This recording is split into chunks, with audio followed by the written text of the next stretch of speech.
अब की बार आपके गांव में प्रधानी, बीडीसी और जिला पंचायत की सीट का आरक्षण क्या होगा, यह प्रश्न हर एक व्यक्ति के मन में गूंज रहा है। लेकिन अभी तक सरकार की तरफ से आरक्षण की प्रक्रिया स्टार्ट नहीं की गई है।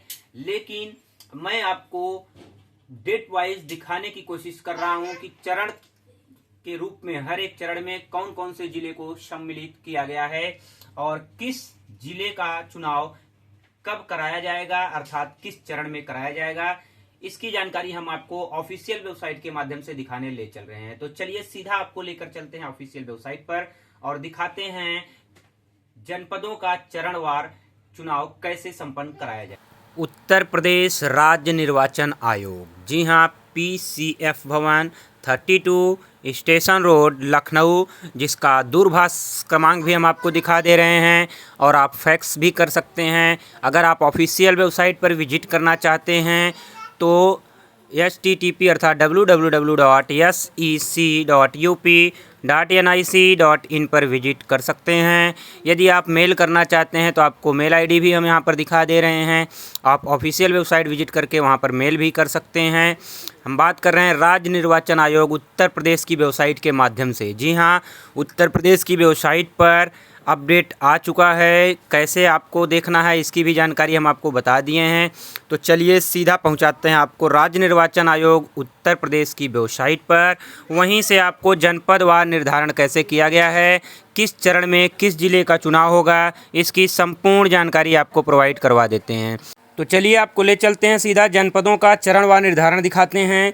जी हाँ, आप देख सकते हैं 18 के 18 मंडलों का जनपदवार निर्धारण आ गया है, जिसमें हम सबसे पहले बात करेंगे मंडल सहारनपुर की, अर्थात परिक्षेत्र सहारनपुर की बात करें तो इसमें टोटल 3 जिले सम्मिलित किए गए हैं और सहारनपुर, मुजफ्फरनगर और शामली, जिसमें सहारनपुर को पहले चरण के अंतर्गत रखा गया है। वहीं दूसरे चरण में मुजफ्फरनगर ज़िले में मतदान होगा, जबकि शामली ज़िले का मतदान तीसरे चरण में सम्मिलित किया गया है। वहीं मेरठ की बात करें तो मेरठ में प्रथम चरण में गाजियाबाद ज़िले को सम्मिलित किया गया है, जबकि दूसरे चरण का चुनाव बागपत और गौतम बुद्ध नगर में होगा। वहीं तीसरे चरण के चुनाव में सिर्फ मेरठ ज़िले को सम्मिलित किया गया है और बुलंदशहर और हापुड़ ज़िले का चुनाव चौथे चरण में संपन्न कराया जाएगा। बात करें मुरादाबाद की तो मुरादाबाद में रामपुर को पहले चरण में रखा गया है, जबकि बिजनौर और अमरोहा का चुनाव दूसरे चरण में संपन्न होगा। वहीं तीसरे चरण में मुरादाबाद को रखा गया है, जबकि चौथे चरण की बात करें तो संभल ज़िले को सम्मिलित किया गया है। इसके अलावा अगर हम बात करें बरेली की तो बरेली में पहले चरण में बरेली को रखा गया है, दूसरे चरण में बदायूं को रखा गया है, तीसरे चरण में पीलीभीत, चौथे चरण में शाहजहांपुर निर्धारित किया गया है। वहीं पाँचवें स्थान पर अलीगढ़ जनपद आता है, अलीगढ़ मंडल आता है, जिसमें अलीगढ़ के अंतर्गत अगर आप देखेंगे तो 4 जिले आते हैं, हाथरस, एटा, कासगंज और अलीगढ़। हाथरस को पहले चरण में, एटा को दूसरे चरण में, कासगंज को तीसरे चरण में, जबकि चौथे चरण में अलीगढ़ को रखा गया है। आगरा की बात करें तो आगरा, मैनपुरी, फिरोजाबाद और मथुरा आते हैं इस मंडल में। आगरा को पहले चरण में, दूसरे चरण में मैनपुरी, तीसरे में फिरोजाबाद और चौथे चरण में मथुरा ज़िले को सम्मिलित किया गया है। वहीं कानपुर नगर की बात करें तो इसमें 6 जिले सम्मिलित हैं कानपुर नगर मंडल के अंतर्गत। 6 का निर्धारण कैसे किया जाएगा इसको आप देख सकते हैं, पहले, दूसरे, तीसरे और चौथे चरण में।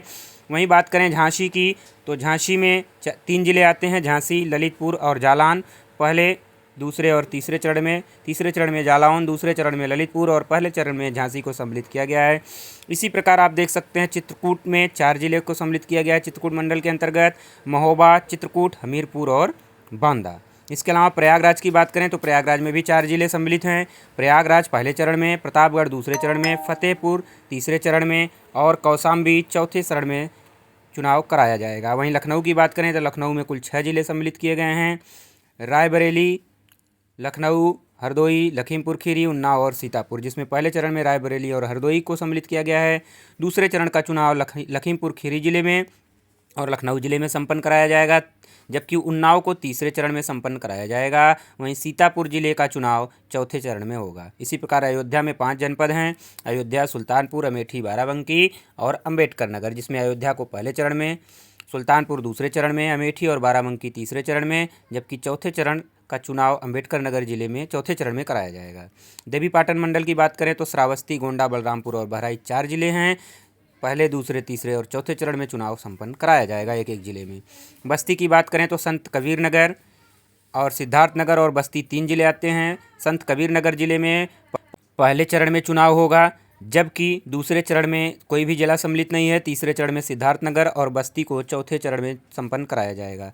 गोरखपुर मंडल की बात करें तो गोरखपुर मंडल में भी 4 जिले हैं, गोरखपुर, महाराजगंज, देवरिया और कुशीनगर। पहले चरण में गोरखपुर जिले में चुनाव होगा, दूसरे चरण में महाराजगंज में, तीसरे चरण में देवरिया और चौथे चरण में कुशीनगर जिले का चुनाव संपन्न कराया जाएगा। वहीं वाराणसी मंडल की बात करें तो जौनपुर, वाराणसी, चंदौली और गाजीपुर 4 जिले सम्मिलित किए गए हैं, इस मंडल के अंतर्गत आते हैं, जिसमें प्रथम चरण का चुनाव जनपद जौनपुर में होगा, अर्थात जनपद जौनपुर का चुनाव पहले चरण में होगा। वाराणसी जिले का चुनाव दूसरे चरण में होगा, जबकि चंदौली जिले का चुनाव तीसरे चरण में और चौथे चरण में गाजीपुर जिले को सम्मिलित किया गया है। विंध्याचल मंडल की बात करें तो इसमें 3 जिले आते हैं, भदोही, मिर्ज़ापुर और सोनभद्र। भदोही पहले चरण में, दूसरे चरण को फ्री रखा गया है, जबकि मिर्ज़ापुर जिले का चुनाव तीसरे चरण में संपन्न कराया जाएगा और वहीं सोनभद्र चौथे चरण में चुनाव कराया जाएगा। इसके अलावा अगर हम बात करें आजमगढ़ मंडल की तो आजमगढ़ मंडल में 3 जिले आते हैं, आजमगढ़, बलिया और मऊ। पहले चरण में कोई जिला सम्मिलित नहीं है, दूसरे चरण में आजमगढ़ जिले का चुनाव कराया जाएगा, जबकि बलिया जिले का चुनाव तीसरे चरण में होगा और मऊ जिले का चुनाव चौथे चरण में होगा। जी, ये संपूर्ण जानकारी हम आपको पिछले चुनाव के मद्देनज़र दिखा रहे हैं, जिसकी मतगणना 2 मई 2021 में हुई थी। लेकिन सेम मंडल यही रहेंगे, सेम जिले यही रहेंगे, चरण भी यही रहेंगे। इसी प्रकार संपूर्ण जानकारी निकल करके सामने आई है। फिर भी अगर आपके जहन में कोई प्रश्न है तो आप कमेंट बॉक्स के माध्यम से हमसे पूछ सकते हैं। कमेंट बॉक्स खुला हुआ है। अभी अगर आप हमारे चैनल पर फर्स्ट टाइम विजिट किए हैं तो चैनल को सब्सक्राइब करिए, वीडियो को लाइक करिए। अगर यह वीडियो आप यूट्यूब पर देख रहे हैं तो हमारे चैनल को सब्सक्राइब करें। अगर आप फेसबुक पर देख रहे हैं तो हमें फॉलो करना ना भूलें। हम आपको समस्त जानकारियों से अपडेट रखते हैं।